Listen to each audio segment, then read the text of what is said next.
피해자의 남편이 해외 출장을 간 사이에 네. 가해자가 피해자를 협박해서 강제로 모텔로 데려가고 네. 강간을 하게 됐습니다. 네. 근데 1심, 2심에서는 이제 CCTV에 촬영된 피해자의 모습이 너무 자연스럽다, 피해자라고 보기 어렵다 라면서 무죄를 선고했거든요. 예.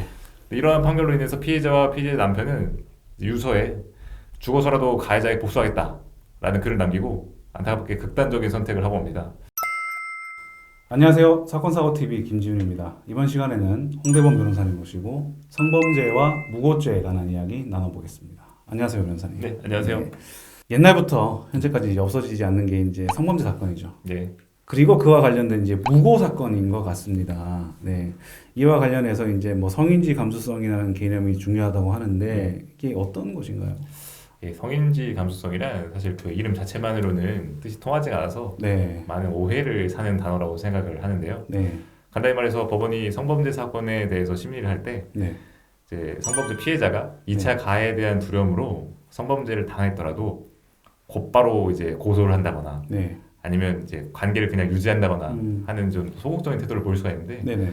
그런 행동을 했다는 것만으로 이제 성범죄 피해를 부정하지 말라, 범죄를 인정할 수 있다, 네. 그런 취지입니다. 사실 성범죄에 있어서 기본적인 전략은 피해자의 진술이 오락가락하다든지 네네네. 아니면 이제 성범죄 이후로 피해자의 행동이 피해자로서의 행동으로 볼 수 없다는 식으로 피해자 진술의 신빙성을 탄핵하는 건데요. 네. 근데 이제 대법원이 성인지 감수성을 통해서 진술의 앞뒤가 안 맞는다든지 네. 피해자로서 적극적인 행동을 하지 않았다고 해서 무조건 무죄를 주면 안 된다, 그런 입장을 밝힌 거라고 보시면 되겠습니다. 말씀을 들어보니까 그러면은 이 피의자 입장에서도 상당히 억울할 수 있을 것 같은데요. 어쩌다가 대법원에서 이 성인지 감수성이라는 개념을 사용하게 된 건가요? 뭐 여러 가지 사건이 발생한 것이 원인으로 보이는데요. 네네. 대법원이 성인지 감수성을 처음으로 이제 밝힌 사건은 성폭행 피해자 부부 자살 사건입니다. 이 사건에 3명이 등장하는데요. 네. 피해자 남편, 그리고 가해자. 네. 그리고 피해자의 남편과 가해자는 이제 30년 지기 친구였었습니다. 네. 그래서 가해자와 피해자도 이제 서로를 자연스럽게 알게 되는데요. 네. 왜 피해자의 남편이 해외 출장을 간 사이에 네. 가해자가 피해자를 협박해서 강제로 모텔로 데려가고 네. 강간을 하게 됐습니다. 네. 근데 1심, 2심에서는 이제 CCTV에 촬영된 피해자의 모습이 너무 자연스럽다, 피해자라고 보기 어렵다 라면서 무죄를 선고했거든요. 예. 이러한 판결로 인해서 피해자와 피해자의 남편은 유서에 죽어서라도 가해자에게 복수하겠다 라는 글을 남기고 안타깝게 극단적인 선택을 하고 옵니다. 그리고 대법원에서 성인지 감수성을 근거로 유죄 취지의 파기환송을 하게 된 거죠.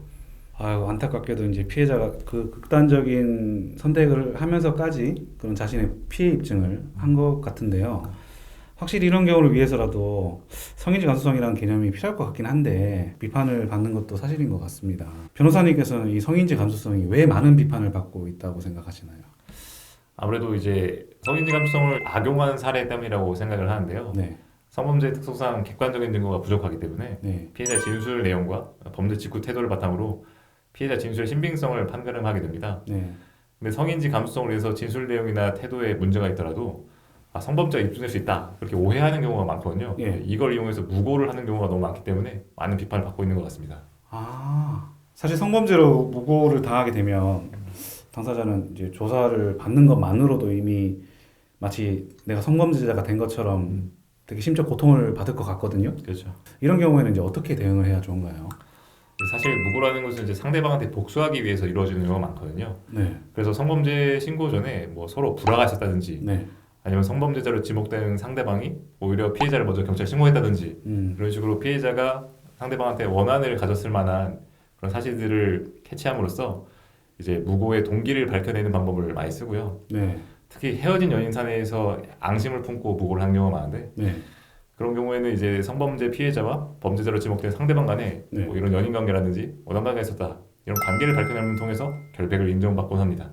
그렇군요. 억울한 성범죄 피해자 역시 당연히 있어서는 안 되겠지만 마찬가지로 역시 억울한 무고 피해자도 없어야 되겠습니다. 네, 말씀 잘 들었습니다. 네. 네, 이번 시간에는 홍대범 변호사님 모시고 성범죄와 무고죄에 대해서 이야기 나눠보았습니다. 영상 시청해 주셔서 감사합니다.